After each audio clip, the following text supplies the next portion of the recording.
जाने माने सितार वादक, भारत रत्न और 3 बार के ग्रैमी अवार्ड से नवाजे गए पंडित रविशंकर ने अब से थोड़ी देर पहले अमेरिका के सैन डिएगो में अंतिम सांस ली। 92 साल के रविशंकर कुछ समय से बीमार थे, उनको सांस की तकलीफ थी और आज उनका निधन हो गया। आपको बता दें कि पूरे देश के साथ साथ दुनिया भर से शोक संदेश इस वक्त पंडित रविशंकर की मृत्यु पर आ रहे हैं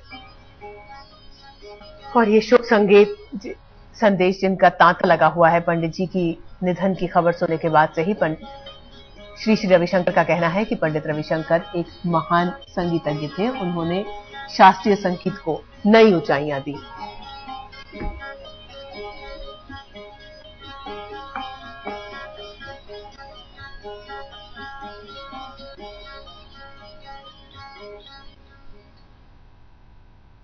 जाने माना निर्माता निर्देशक महेश भट्ट का कहना है कि देश की धरोहर पंडित रविशंकर हमें हमेशा के लिए छोड़ गए हैं, लेकिन उनके संगीत की गूंज इस दुनिया में गूंजती रहेगी।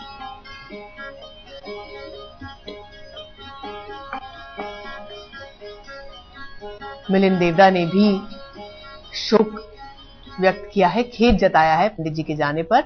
उन्होंने कहा है कि सिर्फ संगीत का उस्ताद होना ही उनकी सफलता नहीं थी, उन्होंने भारत के ब्रांड को दुनिया भर में सबसे बेहतर तरीके से पेश किया।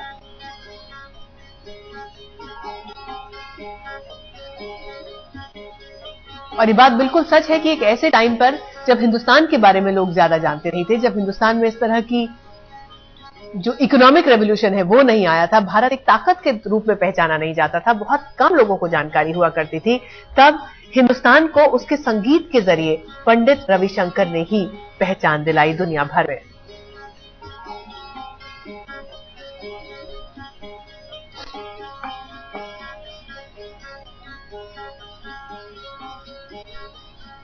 हमारे साथ इस वक्त फोन लाइन पर मोहन वीणा वादक पंडित विश्व मोहन भट्ट जी जुड़ रहे हैं। पंडित जी, रविशंकर जी का इस तरह से चले जाना एक बहुत बड़ा नुकसान तो है, लेकिन यहां पर इस दौर पर आकर हमको ये भी मानना पड़ेगा कि वाकई सितार को इंटरनेशनल लेवल पे पहचान दिलाने में जितना काम पंडित जी ने किया वो शायद कोई नहीं कर सकता।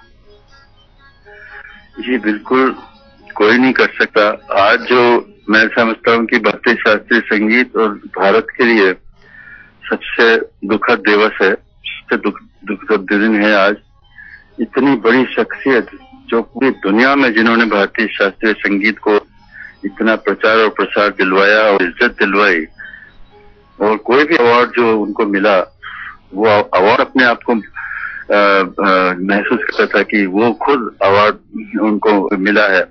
तो ऐसी शख्सियत को अवार्ड देने का मतलब है कि खुद अवार्ड की अहमियत बढ़ा देना, चाहे वो भारत रत्न हो, चाहे ग्रैमी अवार्ड हो 3 बार, चाहे कोई भी अवार्ड हो, सारी दुनिया के हर जगह से उनको अवार्ड दिए गए, उनकी रिकॉग्निशन उनको दिया। और पूरी दुनिया में अगर भारत का नाम और भारतीय शास्त्रीय संगीत का नाम पहुंचाया तो सिर्फ एक ही नाम है, पंडित रविशंकर जी, जो 92 इयर्स की उम्र तक लास्ट तक उन्होंने, अभी कुछ महीनों पहले ही उन्होंने कॉन्सर्ट बजाया है। जी, जिस कॉन्सर्ट का आप जिक्र कर रहे हैं विश्व मोहन जी, वो उसी के बारे में सुभा जी भी अभी हमसे बात कर रही थी और उनका कहना था कि अभी कुछ महीने ही हुए थे जब दिल्ली में वो कॉन्सर्ट में थे और यकीन नहीं आ रहा था कि 92 साल की उम्र में भी कोई शख्स इतना पैशन अपने काम के लिए रख सकता है। क्या आप उस कॉन्सर्ट में थे? आप अपने अनुभव क्या हमारे साथ शेयर कर सकते हैं उस कॉन्सर्ट के? उनका जो एंथुसियाज्म था और लाइफ के लिए जो उनकी जो एक जो उत्साह था वो देखने लायक था। उन्होंने लास्ट तक मतलब अपनी कॉन्सर्ट को नहीं छोड़ा कि अब चलो अब आराम करें, ऐसा कभी नहीं सोचा उन्होंने। और पूरे देशों में, इधर सैन डिएगो में भी अभी प्रोग्राम बजाया था कुछ दिनों पहले उन्होंने अमेरिका में, और सभी जगह इन्होंने कॉन्सर्ट दिए, फेयरवेल कॉन्सर्ट के नाम रखे थे इन्होंने। और इस उम्र में भी 92 की उम्र में भी इतना एनर्जी और इस शिद्दत से बजाया उन्होंने कि मतलब यादगार जिसको बोलते हैं क्षण। और इससे पहले भी कई उनके जो प्रोग्राम हुए 90 की उम्र में, 91 की उम्र में जो मैंने अटेंड किए, उनमें देख के लगता ही नहीं था कि ये इस उम्र में इस तरह से इतना सब कोई बजा सकता है। उनकी जो एक इनर पावर थी और जो जिंदगी और संगीत के लिए जो एक पैशन था, मेरे ख्याल से वही उनको चलाता था। और जी एक बात हम आपसे पूछना चाहेंगे, चूंकि आपने इतने उनके कॉन्सर्ट सुने, उनके साथ आपके भी कई अनुभव रहे होंगे, हम चाहते हैं कि कोई एक ऐसा पर्सनल एक्सपीरियंस हो जो आप हमारे दर्शकों के साथ शेयर करना चाहें, जो उनके व्यक्तित्व पर प्रकाश डाले। उन्हें साथ में काफी ट्रैवल किए, मुझे बहुत अच्छा मौका मिला। मैं बहुत भाग्यशाली महसूस करता हूं कि मैं उनके साथ में कई देशों की यात्रा पर भी गया, और स्पेशली जब रशिया में फेस्टिवल ऑफ इंडिया जब किया था, तो हम लोग 21 दिन तक साथ में रहे थे, एक ही साथ एक ही होटल में हम सारे सब लोग, और सभी को इतना इन्होंने ध्यान रखा। वहां पर मुझसे पूछा कि तुम वेजिटेरियन हो, तुमको ठीक से खाना मिल रहा है कि नहीं, और फिर खाना बताया कि तुम ये चीज खा सकते हो, तुम ये चीज खा सकते हो, ये वेजिटेरियन है, ये फूड है, ये न्यूट्रिशियस रहेगा तुम्हारे लिए। और इतने पर्सनल केयर इन्होंने मेरी वहां पे 21 दिन तक की। हमेशा जब हम रिहर्सल से पहले आते थे तो पूछते थे खाना खाया भाई, ठीक से तुमको मिला कि नहीं वेजिटेरियन खाना। तो इतना ध्यान रखते थे ये मेरा, और मेरे से एक बिल्कुल फादरली मेरे लिए कैरेक्टर थे ये। मेरे पूरे परिवार को इनका आशीर्वाद, मेरी बहन मंजू मेहता जी, मेरे भतीजे कृष्णा जी, और मेरे सबसे बड़े भाई साहब स्वर्गीय शशि मोहन जी इनके शिष्य रह चुके हैं। तो हमारा एक कनेक्शन ऐसा है कि एकदम फैमिली कनेक्शन है।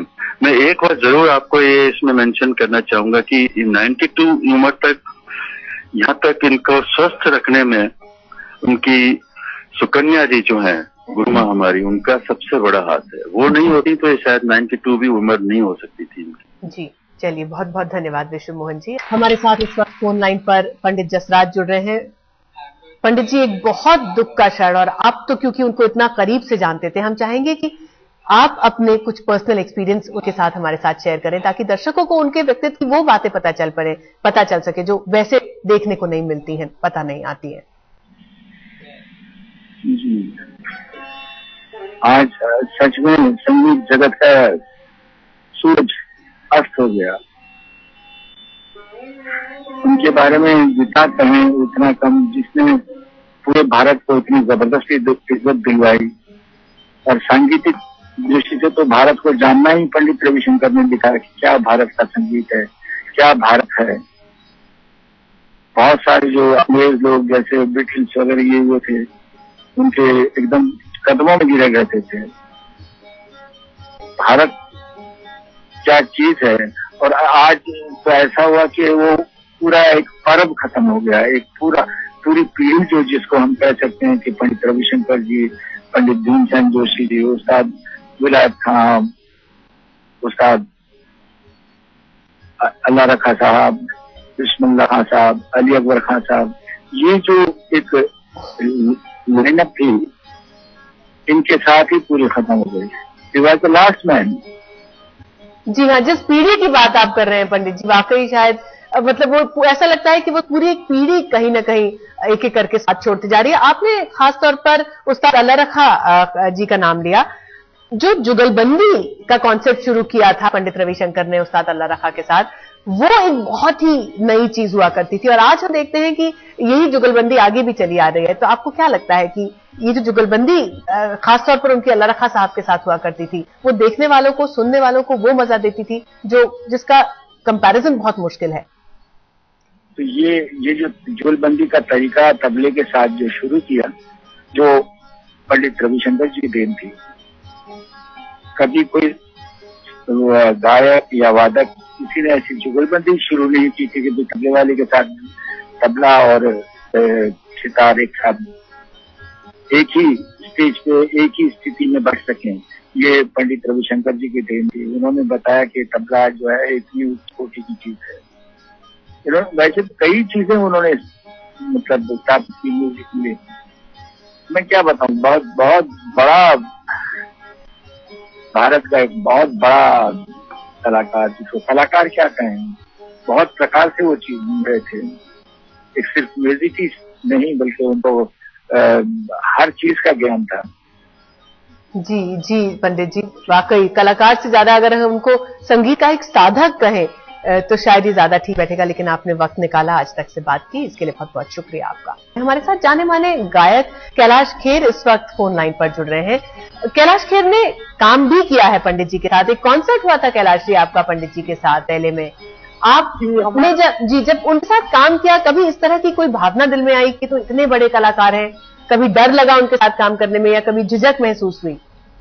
नहीं, हमको बहुत गर्व हुआ, बहुत प्राइड हुआ और बहुत ही खुशी मिली कि इतनी बड़े, यानी हम तीसरी जनरेशन कहे जाएंगे। तब जब हम पैदा भी नहीं हुए थे तब उन्होंने भारतीय संगीत को अंतर्राष्ट्रीय ख्याति प्राप्त कराई थी। उसके बाद उन्होंने मतलब जिस तरह से भारत में लता जी का होना भारत की पहचान है, उस प्रकार से भारतीय होकर वो कैलिफोर्निया में रहते थे और कैलिफोर्निया में उनके नाम से पहचाना जाता था कि हाँ, भारत जगत का एक बहुत बड़ा सितारा यहाँ रहता है और वो है पंडित रविशंकर। कैलिफोर्निया को भी ऐसे जानते हैं लोग। तो आई वॉज क्वाइट एक्साइटेड कि मैं अपने बैंड कैलाशा के साथ 2009 में हॉलीवुड बॉल में हम लोगों ने परफॉर्म किया, जिसमें 70% जो था वहाँ की लोकल कम्युनिटी, वहाँ के लोकल अमेरिकन और थोड़े से एनआरआई इंडियन। तो वो जो क्राउड, इतना बड़ा क्राउड जिस पर बीटल्स परफॉर्म कर चुके हैं, कोल्ड प्ले, U2, पूरे इंटरनेशनल म्यूजिशियंस, मतलब भारत के वहां पर म्यूजिशियंस और इस जनरेशन के भी परफॉर्म कर रहे हैं एक साथ, वो बहुत प्यारा लगा था। हमने जब उनके पैर छुए तो हमको स्माइल करके ब्लेसिंग दी। तो वो जो बड़प्पन का जो सचमुच का स्वरूप होता है वो हम लोगों ने देखा। जी कैलाश जी, जो बात आप कह रहे हैं कि आप तो थर्ड जनरेशन में आ चुके हैं, उन्होंने तो तब संगीत को पहचान दिलाई थी, लोग हिंदुस्तान तक को ठीक से नहीं जानते थे। आप लोगों की जनरेशन के लिए बहुत आसान होता है हिंदुस्तान के नाम को आगे ले जाना, लेकिन जब पंडित जी ने शुरू किया था वो 40 का दशक, वो 50 का दशक, बहुत मुश्किल रहा होगा उनके लिए हिंदुस्तान को समझा पाना, वो भी संगीत के जरिए, उस शास्त्रीय संगीत के जरिए जिसके बारे में पश्चिमी दुनिया बिल्कुल नहीं जानती थी। ये बिल्कुल सच्ची बात है। He was a torch bearer to take Indian music to that height. इस तरह से इस मकाम तक लेके जाना भारतीय संगीत को, तब जबकि हमारे यहाँ जो पॉपुलर फॉर्म संगीत की है वो फिल्म संगीत की है, लेकिन नॉन फिल्म संगीत वो भी एक इंस्ट्रूमेंट, गाना, वो उसमें भी गाना जो होता है वो बड़ा होता है, लेकिन एक इंस्ट्रूमेंट, और वो भी इतना ऐतिहासिक, इतना पौराणिक इंस्ट्रूमेंट जिसका नाम सितार है, जिसकी उत्पत्ति हुई है वीणा से, और उस सितार को वर्ल्ड फेम कर देना और पूरा उसका सम्मान जगह तक बनाए, ये बहुत बड़ा कंट्रीब्यूशन पंडित जी का है।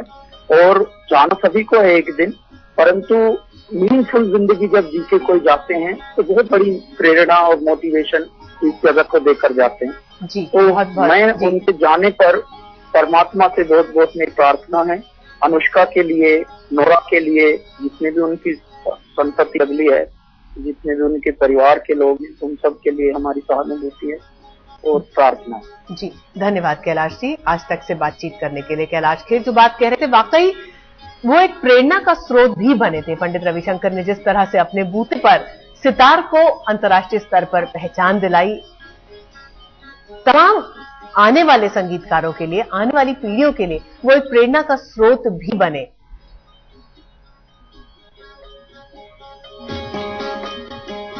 सितार के सबसे बड़े उस्ताद, सबसे पहचाने चेहरे के तौर पर जाने जाते हैं पंडित रविशंकर, जिन्होंने सितार को और भारतीय शास्त्रीय संगीत को पश्चिमी जगत से भी रूबरू कराया।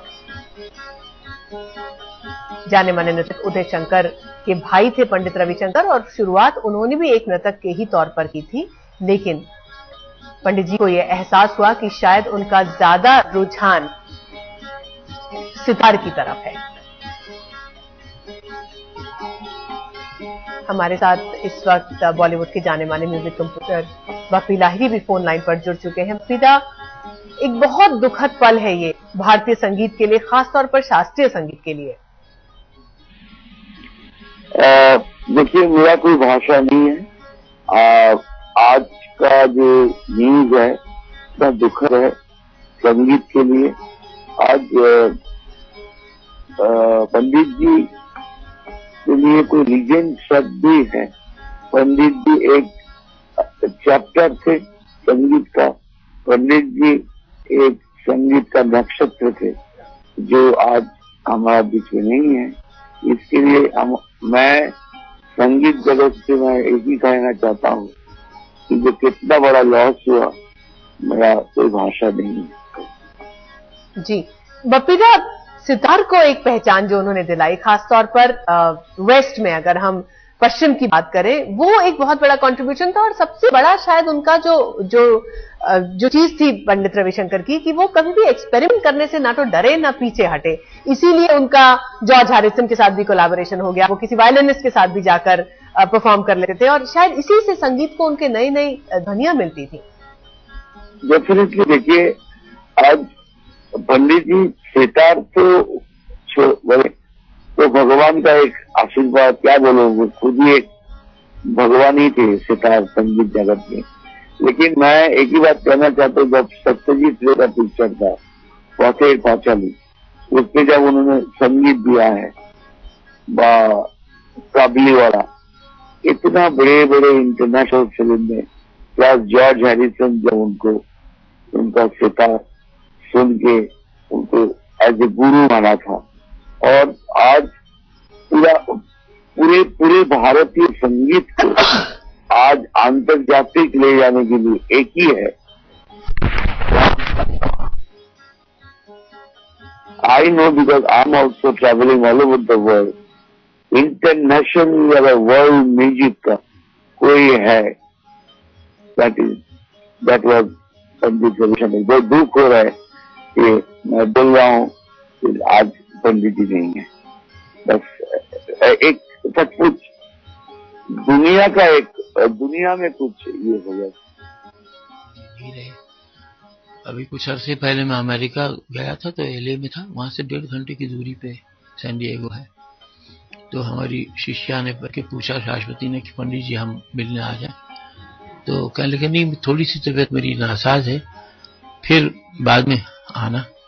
और मेरे साथ तो बड़ा मतलब हरदम मैं तो उनको भैया ही कहता था, और बचपने से वो मुझे देखते रहे, इतना मुझे देखा उन्होंने और इतने आशीर्वाद मुझे दिए हैं बचपने से। तो कभी कभी उनके साथ बैठ के हम तबला बजा देते थे उनके घर पे बैठ के फिरोजशाह रोड पे, तो हमसे बड़े खुश होते थे, कहते थे बेटा एक ही तुम पैदा हुए हो घर में, बाप माँ सबका नाम, पिताजी का नाम, बाबा का नाम करते हो, खूब करते रहो, बस हमारा आशीर्वाद तुम्हें यही है। हरदम पंडित जी के प्रति तो हम क्या कहें, मतलब सिवाय दुख, हार्दिक दुख, मतलब दुख तो छोटा शब्द, ये तो ऐसे अमर लोग थे, मतलब इस तरह के लोग थे कि जो सितार की पहचान दुनिया में दिला दी, सितार है कौन, राग ताल, बड़े मुस्कुरा के बजाते थे, मतलब इतना आनंदमय हो जाते थे जब सितार बजाते थे। तो उनका ये था कि उनके चेहरे पर, उनकी आंखों में हर राग का, हर ताल का, हर सुर का एक आभास झलकता था उनके चेहरे पे। तो वो तो बहुत कम दिखाई पड़ता है, बजाने को बहुत से लोग बजाते हैं, पर उनके पूरे बॉडी के अंदर सितार और सुर का एक तालमेल बहुत सुंदर रहा है। कितनी बड़ी ख्याति मानते हैं आप? बहुत बड़ी ख्याति, बहुत बड़ी ख्याति। और यानी साथ साथ ये भी कहना होता है कि देखिए, अब 98 में उन्होंने उनको शायद 99 में भारत रत्न दिया। सरकार को बहुत पहचान लेना चाहिए कौन कलाकार क्या है, ताकि उसको उसकी जिंदगी में थोड़ा सा तो ध्यान रखे कि हमको सरकार ने भी महत्व दिया। या जो वैसे तो हम लोगों के, सच बात है, जो ऑडियंस होती है वही हमारी सब कुछ अवार्ड है, उसका प्यार मिला, सबसे बड़ा अवार्ड मिला, सच बात तो है। पर बहुत देर क्या, पंडित जी को भी कब के उनका नाम किया वो, बाप रे, आज की बात है। सब विदेशी राग ताल वगैरह सबको जानकर कैसे अपनाया उन्होंने, कैसे समझाया लोगों को। और किसी के साथ भी बिठा दीजिए, विदेश वाले देश वाले, मतलब उनका सितार चमकता था हरदम। तो आपके साथ कोई ऐसा इंसिडेंट जो उनके साथ बीता हो, जो नहीं, आप याद करें? नहीं, हमेशा तो हम देखिए, हम तो उनके जब भी कॉन्फ्रेंस होती थी, बड़ी कॉन्फ्रेंस, चाहे कलकत्ता हो बम्बई हो, तो उनको बस जब भी मैं देखूं इतने सुंदर लगते थे मुझे कि मन करता था उनको प्रणाम करूं, उनका पैर छू लूं। कह नहीं तुम देखो, तुम यार खलीफा हो, बड़े खलीफा उस घर के, तुम मुझे बहुत महत्व देते थे।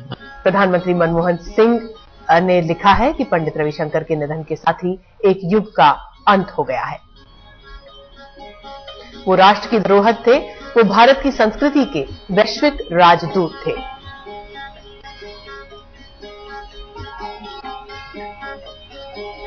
उधर महेश भट्ट ने लिखा है कि देश की धरोहर पंडित रविशंकर हमें हमेशा के लिए छोड़कर चले गए हैं, लेकिन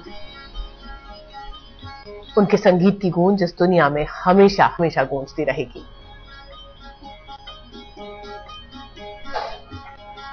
गुजरात के मुख्यमंत्री नरेंद्र मोदी का कहना है कि महान सितार वादक पंडित रविशंकर ने भारतीय शास्त्रीय संगीत को दुनिया में एक नई पहचान दिलाई। ईश्वर उनकी आत्मा को शांति दे। जाने माने गायक अनूप जलोटा का क्या कहना है, आइए सुनते हैं। पंडित रविशंकर जी के जाने से भारतीय संगीत को क्या, पूरे विश्व के संगीत को बहुत बड़ा नुकसान हुआ है। हमारे यहां उस्ताद अलाउद्दीन खान साहब को पितामह कहा जाता रहा है शास्त्रीय संगीत का, लेकिन उसके बाद अगर और कोई गॉडफादर हुआ है, पितामह हुआ है शास्त्रीय संगीत का, तो वो पंडित रविशंकर ही हुए। पंडित रविशंकर जी ने लोगों को बता दिया कि भारतीय संगीत जो है वो कितनी बड़ी चीज है और कहां कहां तक पहुंच सकती है। मुझे याद है कि एक बार मैं एक अमेरिकन के घर में खाना खा रहा था न्यूयॉर्क में, और उसके घर में एक बड़ा खूबसूरत सितार एक केस में उसके ड्राइंग रूम में रखा हुआ था। तो मैंने उसको पूछा कि ये क्या है, तो उसने कहा ये रविशंकर है।